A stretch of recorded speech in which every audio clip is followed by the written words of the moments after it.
months. Meron kayong small nito? Small? Sure ka po, small? Oo, yung mas maliit sana.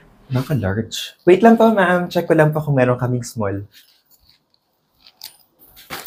Ma'am, ito na po yung small. Ay, ayan. Check niyo na lang po kung kasya sa inyo. Yun po yung fitting room namin. Ay, miss, hindi ko na lang kukunin, hindi kasya sa akin eh. Sinabi ko na sa inyo kanina, ma'am, hindi kasya yung small sa inyo eh. Leslie, saan tayo mag-lunch? Ayoko na doon sa karinderya kahapon ha. Ang dry nung pusit nila. Parang 3 araw nang niluto. Ininit na lang. Ayoko doon. Good morning, sir. Good morning, ma'am. Sale po kami ngayon. 3 for 100 po yung panty namin. Matagal mag-bacon yung brief namin, sir. Oo. Mga 2 months. May 70% off pa rin ba to? Ay, hindi ho, sir. Kahapon lang ho yung sale namin. Sana ho kahapon kayo pumunta. Kasi yung ngayon hindi na ho sale eh. Next sale na lang ho ulit, sir.